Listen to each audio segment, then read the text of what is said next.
Saline কাণ্ডের জেরে রোগী মৃত্যুর ঘটনাকে কেন্দ্র করে টানা কয়েকদিন ধরে উত্তাল পরিস্থিতি মেদিনীপুর মেডিকেল কলেজ চত্বর।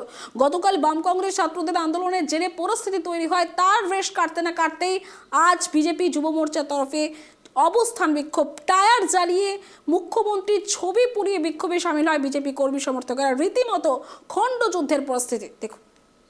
এই মুহূর্তে যেখানে দাঁড়িয়ে রয়েছি এই হলো সেই জায়গা। আমার পিছনে রয়েছে এই সিপিইউ এবং এইচডিইউ বিল্ডিং এবং যে হাসপাতাল চত্বরকে ঘিরে টানা কয়েকদিন ধরে রীতিমতো আলোচনার শীর্ষে রয়েছে পশ্চিম মেদিনীপুর জেলার মেদিনীপুর মেডিকেল কলেজ এবং হাসপাতাল।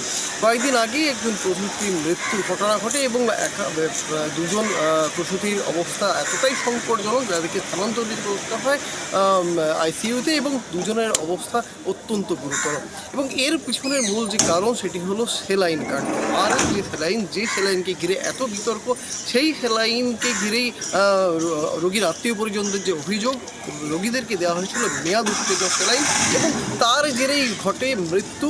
এবং এই ঘটনাকে কেন্দ্র করে রীতিমতো ধুন্ধুমার কাণ্ড দেখা গেল গতকাল কংগ্রেস এবং বাম কর্মী সমর্থকেরা হাসপাতাল চত্বর ঘেরাও করে এবং অবস্থান বিক্ষোভে সামিল হয়। এবং সেই রেশ কাটতে না কাটতে রবিবার সকাল থেকেই একদিকে যখন বিজেপি যুব মোর্চার কর্মী সদস্যরা হাসপাতালের মূল দরজার সামনে বিক্ষোভ প্রদর্শন করে, টায়ার জ্বালিয়ে বিক্ষোভ দেখায় এবং রীতিমতো সেই বিক্ষোভকারীদের হঠাৎ গিয়ে পুলিশের সাথে ধস্তাধস্তির পরিস্থিতি তৈরি হয়। এবং সেই জের কাটতে না কাটতেই বাম নেত্রী মীনাক্ষী মুখার্জির নেতৃত্বে বিশাল একটি বাম ছাত্র সংগঠনের সদস্যরা তারা মিছিল করে মেদিনীপুর শহর জুড়ে মিছিল করে এবং সেই মিছিল শেষে এসে পৌঁছে হাসপাতাল চত্বরে।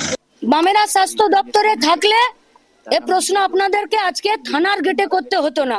দেখতেন যদি এই অভিযোগ আসতো, পশ্চিমবঙ্গে যদি বামেদের স্বাস্থ্য দপ্তর থাকতো, লাল ঝান্ডার স্বাস্থ্য দপ্তর থাকতো, তাহলে কবে কে কোথায় সাসপেন্ড হয়ে যেত আর কবে কে শাস্তি পেয়ে যেত।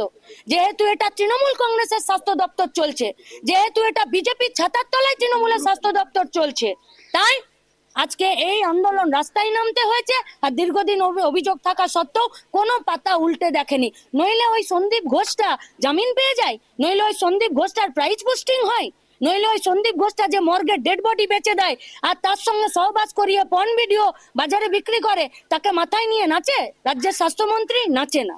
তবে এখনো পর্যন্ত যেটা জানা যাচ্ছে, যেই প্রসূতি মায়েরা এখনো পর্যন্ত এখানে চিকিৎসাধীন রয়েছেন, যাদের অবস্থা শারীরিক অবস্থা অত্যন্ত সংকটজনক, তাদেরকে হয়তো কলকাতায় স্থানান্তরিত করা হতে পারে। তবে পরিস্থিতি কোন দিকে এগোয় সেদিকে নজর থাকবে আমাদের। পশ্চিম মেদিনীপুর থেকে Shubho Chakraborty report, Tribe TV Bangla.